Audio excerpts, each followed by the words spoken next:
네, 안녕하세요. 오늘 하루도 정말 하나님과 동행하시는 그런 모험 같은 그런 하루가 되시기를 바랍니다. 사도신경 하심으로 4월 22일 목요일 새벽 예배를 시작하도록 하겠습니다. 전능하사 천지를 만드신 하나님 아버지를 내가 믿사오며 그 외아들 우리 주 예수 그리스도를 믿사오니 이는 성령으로 잉태하사 동정녀 마리아에게 나시고 본디오 빌라도에게 고난을 받으사 십자가에 못 박혀 죽으시고 장사한 지 사흘 만에 죽은 자 가운데서 다시 살아나시며 하늘에 오르사 전능하신 하나님 우편에 앉아 계시다가 저희로서 산자와 죽은 자를 심판하러 오시리라. 성령을 믿사오며 거룩한 공회와 성도가 서로 교통하는 것과 죄를 사하여 주시는 것과 몸이 다시 사는 것과 영원히 산 것을 믿사옵나이다. 아멘. 찬송가 160장 함께 찬양하시겠습니다. 찬송가 160장입니다. 통합으로는 150장입니다. 무덤에 머물러 함께 찬양하시겠습니다. 찬송가 160장, 통합 150장, 무덤에 머물러 함께 찬양하도록 하겠습니다.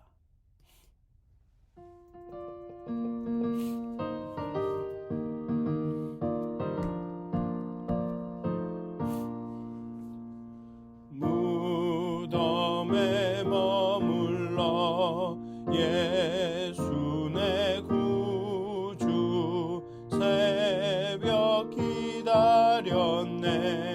예수 내 주 원수를 다 이기고 무덤에서 살아나셨네.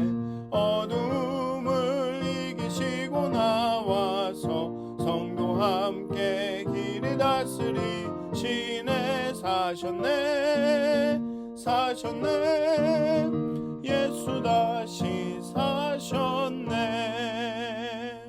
헛되이 지키네 예수 내 구주 헛되이 봉하네 예수 내 주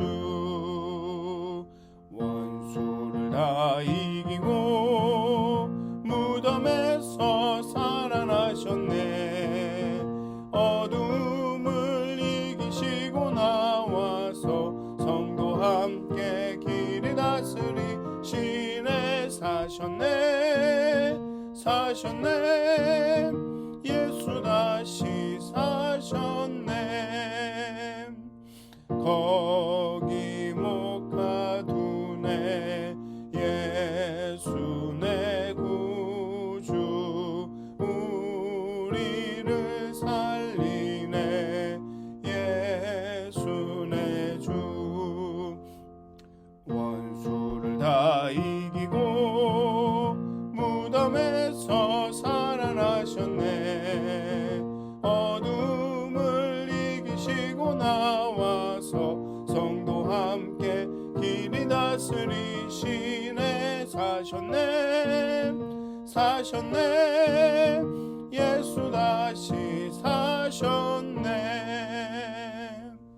아멘. 찬송가 161장 한 장 더 찬양하시겠습니다. 찬송가 161장입니다. 통합으로는 159장입니다. 찬송가 161장 할렐루야 우리 예수 한 장 더 찬양하시겠습니다. 찬송가 161장입니다. 할렐루야 우리 예수 찬양하시겠습니다.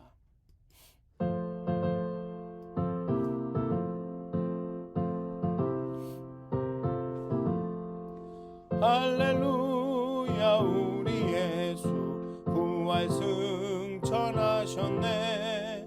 세상 사람 찬양하니 천사와 답하도다. 구주 예수 부활하사 사망 권세 이겼네. 구주 예수 부활하사 사망 권세 이겼네. 할렐루야 우리 예수 왕의 왕이 되시고 우리들의 중보 되심 성령 증거하시네. 구주 예수 부활하사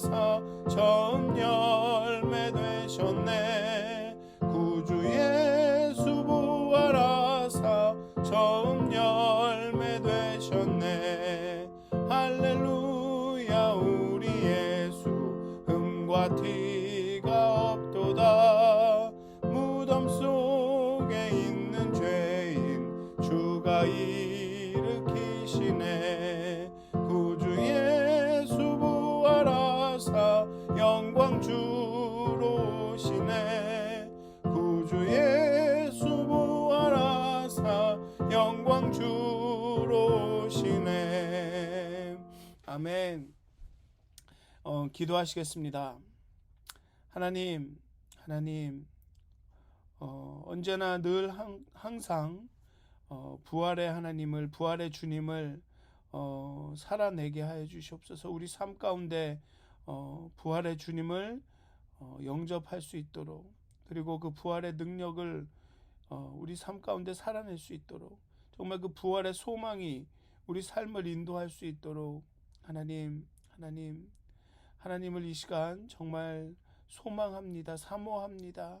하나님께서 우리 가운데 임하여 주시기를, 정말 부활하신 그리스도께서 우리 삶 가운데 주인이 되시기를 이 시간 간절히 소망합니다. 이 아침에 정말 하나님 앞에 나옵니다. 우리의 모든 마음과 근심과 걱정과 우리의 모든 두려움을 이끌고 하나님 앞에 나옵니다.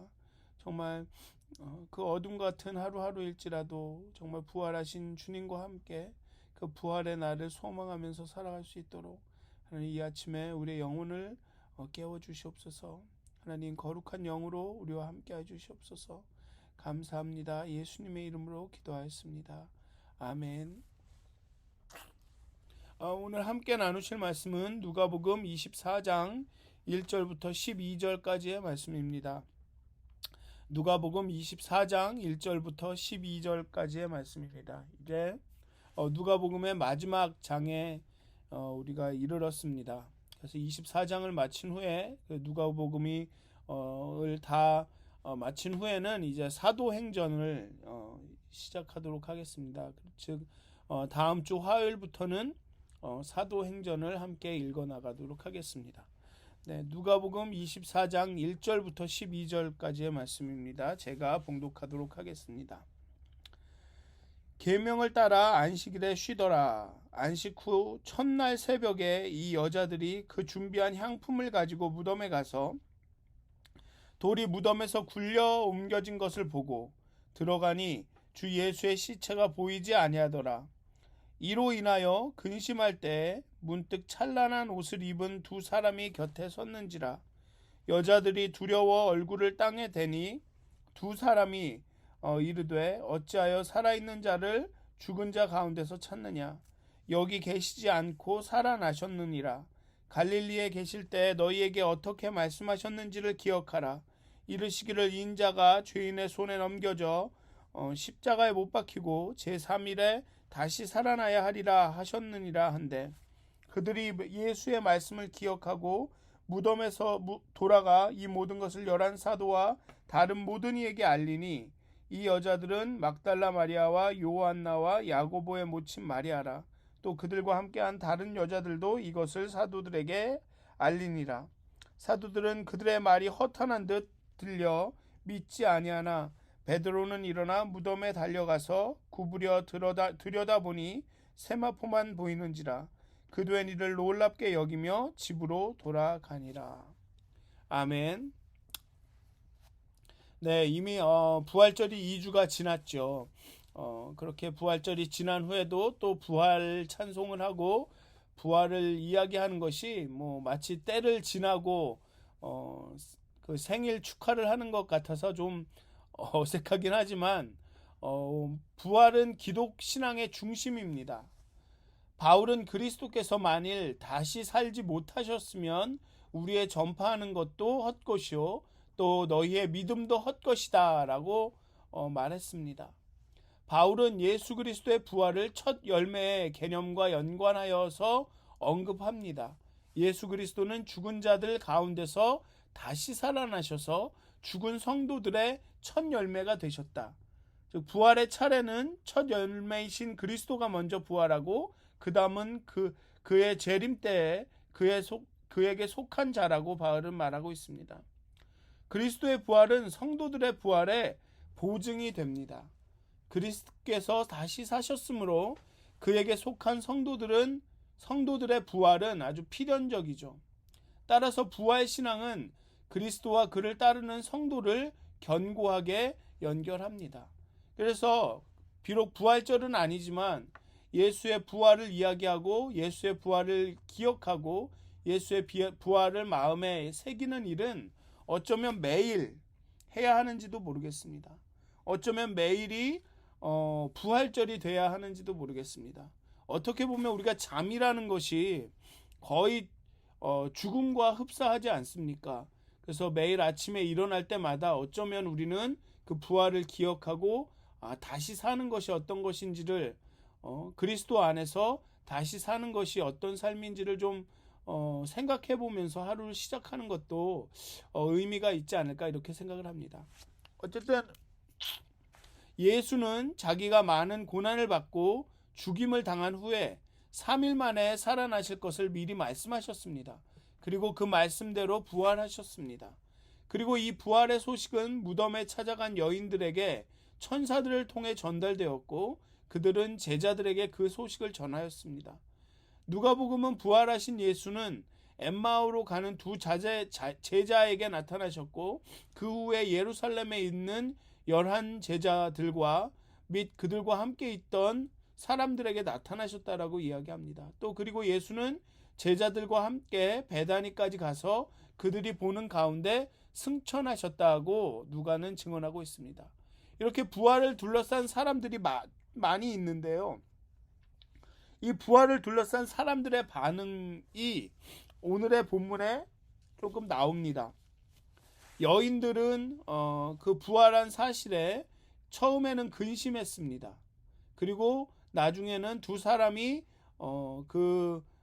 부활하셨다라는 소식을 전하였을 때는 두려워했습니다. 어쩌면 이 두 사람이 천사임을 감안한다면 이들의 두려워했다라는 반응은 자연스러운 것 같습니다. 그렇지만 이 여인들은 근심하다라는 반응을 보입니다. 근심합니다. 여인들은 부활의 사실에 빈 무덤에 대해서 기뻐하거나 열광하거나 이런 것이 아니라 처음에는 근심했습니다. 어찌할 바를 몰라 한 것 같습니다. 예수님이 살아나셨구나라는 의식보다는 이게 무슨 일이 일어난 거지? 예수님의 시신이 어디 간 거지? 라며 설명 가능한 이유들을 막 생각하면서 앞으로 이걸 어떻게 해야 하나 고민하고 있었을 것입니다. 누가 훔쳐간 것인가? 그렇다면 당국에 신고해야 하나? 이런 생각을 했던 것 같습니다. 어떤 부활에 대한 믿음이나 기쁨은 아직 찾아볼 수 없습니다. 그러다 천사가 나타나 예수의 살아나심을 알릴 때 어찌하여 살아있는 자를 죽은 자 가운데서 찾느냐라고 말할 때 예수님께서 부활하셨음을 그제야 깨닫게 됩니다. 그리고 이 깨달음은 말씀을 기억하면서 나옵니다. 예수님께서 어찌 말씀하셨느냐? 예수님께서 죄인의 손에 넘겨진 후에 죽음을 당하시고 3일 만에 부활하시겠다고 말씀하셨습니다. 라고 말을 하면서 깨닫게 되죠. 성경을 우리가 묵상하고 읽는 이유가 여기에 있습니다. 우리가 그렇게 성경을 늘 묵상하고 읽고 생각하고 고민하고 그러다 보면 성령 하나님께서 적절한 순간에 이게 무엇인지 몰라서 근심하고 당황한 그런 시점에 하나님의 말씀을 기억나게 하시고 지혜를 주십니다. 여기도 보면 이 빈 무덤을 해석할 수 있는 어떤 말씀을 이미 여인들은 알고 있었습니다. 이미 오래전에 예수님께서는 이 빈 무덤을 어떻게 받아들여야 하는지를 이미 말씀하셨습니다. 그런데 그 당시에는 그 말씀이 기억나지 않았죠. 그래서 이 빈 무덤이라는 사실을 어떻게 받아들여야 할지 어떻게 해석해야 될지 몰라서 근심하고 당황하고 있었습니다. 그때 천사가 나타나서 예수님의 말씀을 다시 기억나게 하죠. 다시 깨닫게 하죠.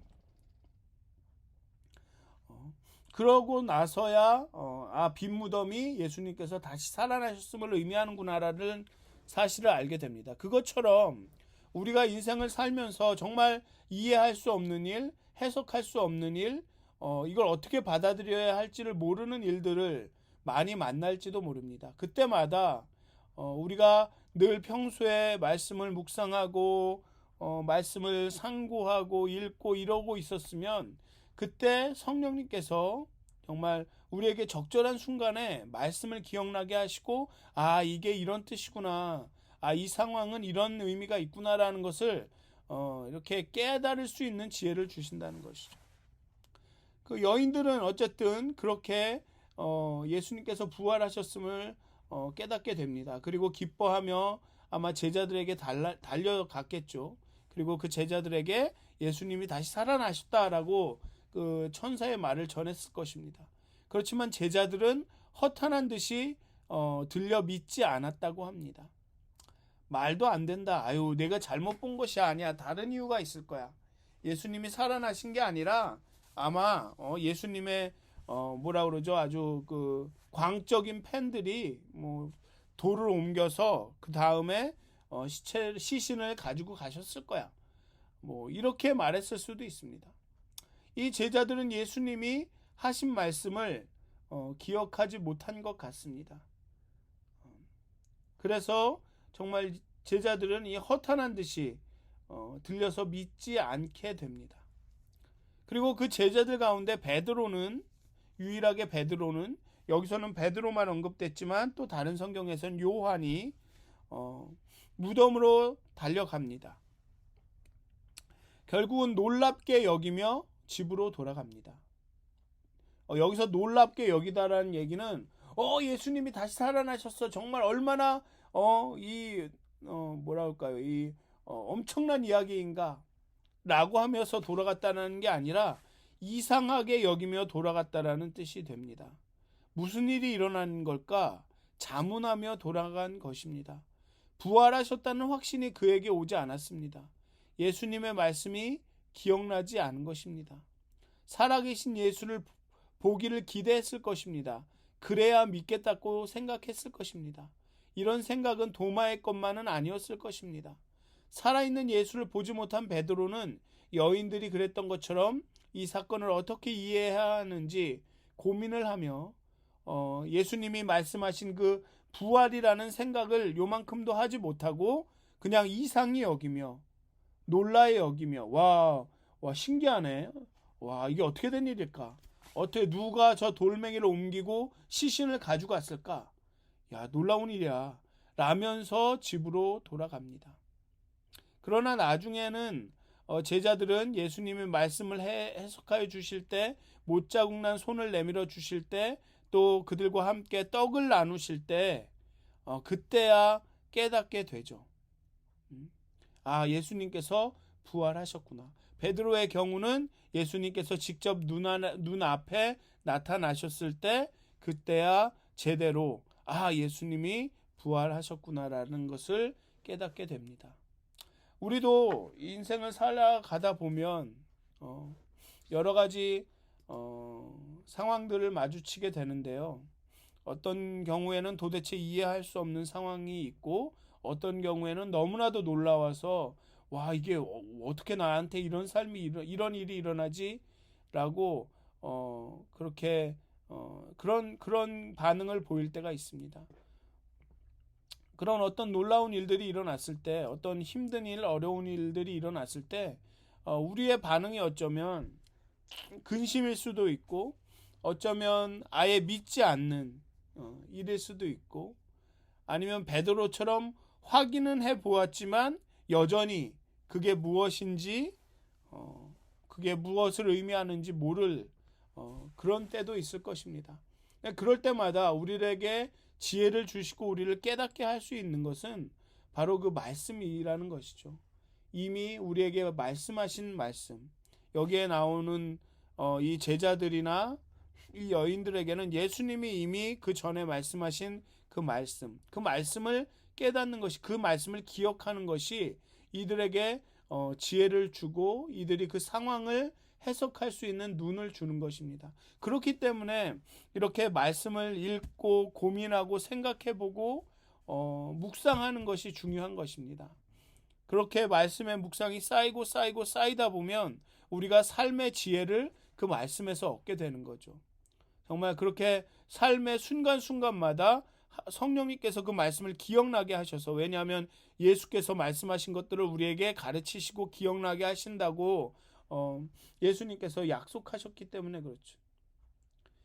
그렇기 때문에 이 성경 묵상이 그렇게 중요한 것 같습니다. 그래서 오늘도 이렇게 하루를 보내실 때 오늘 우리가 함께 본 말씀을 읽으셔도 좋고, 아니면 다른 말씀도 정기적으로 이렇게 읽으셨으면 좋겠습니다. 새벽 예배를 참여하시는 것도 좋고, 아니면 각자의 어떤 그런 흥미나 관심에 따라서 어떤 책을 정해서 정기적으로 성경을 읽고 그것에 대해서 생각해보고 고민해보고, 여기에서 하나님은 어떤 분인지, 하나님은 어떤 말씀을 우리에게 주시는지, 그런 것들을 생각하고 묵상하다 보면 정말 그렇게 모든 상황 가운데, 모든 어려움들, 모든 도전들, 또한 어떤 이해할 수 없는 일들 가운데 그것들을 이해하거나 해석할 수 있는 그런 지혜를 하나님께서 여러분들에게 주실 것입니다.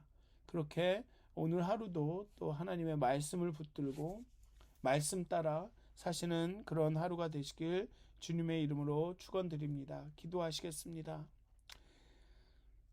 하나님, 그 부활이라는 놀라운 사건을 앞에 두고 여인들과 제자들은 근심하거나 믿지 않거나, 또는 그것이 무엇인지를 몰라 그저 놀라워하고만 있습니다. 어쩌면 우리도 똑같이 우리 삶 가운데 역사하시는 하나님의 그 일하심을, 하나님의 함께 하심을, 하나님의 동행하심을 그런 눈으로 바라보고 있는지도 모르겠습니다.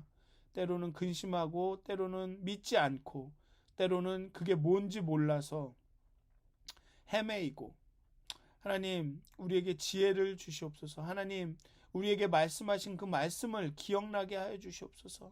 또 날마다 우리가 말씀을 묵상하고 상고함으로 하나님께서 우리 삶 가운데 베푸시는 그 놀라운 일들을, 하나님께서 우리에게 주시는 그런 복과 은총을, 또한 우리 가운데 일어나는 그 많은 어려움들을 잘 볼 수 있도록, 잘 이해할 수 있도록, 잘 해석할 수 있도록, 하나님 그 모든 일들 가운데 하나님을 발견할 수 있도록 정말 하나님 우리에게 지혜를 주시옵소서. 정말 말씀을 기억나게 하여 주시옵소서. 그리고 말씀을 향한 간절함을, 갈급함을 우리의 영혼에 부어주시옵소서. 정말 우리가 말씀을 묵상하도록, 정말 우리 눈이 말씀을 읽는 것으로 인하여서 우리 눈이 쇠하여질 수 있도록 그러한 말씀을 향한 열심을 우리 마음 가운데 주시옵소서. 감사합니다. 예수님의 이름으로 기도하였습니다. 아멘. 하늘에 계신 우리 아버지여, 이름이 거룩히 여김을 받으시오며 나라가 임하옵시며 뜻이 하늘에서 이루어진 것 같이 땅에서도 이루어지이다. 오늘날 우리에게 일용할 양식을 주옵시고, 우리가 우리에게 죄진 자를 사하여 준 것 같이 우리의 죄를 사하여 주옵시고, 우리를 시험에 들게 하지 마옵시고 다만 악에서 구하옵소서. 나라와 권세와 영광이 아버지께 영원히 싸움나이다. 아멘. 네, 평안한 하루 되시길 기도합니다.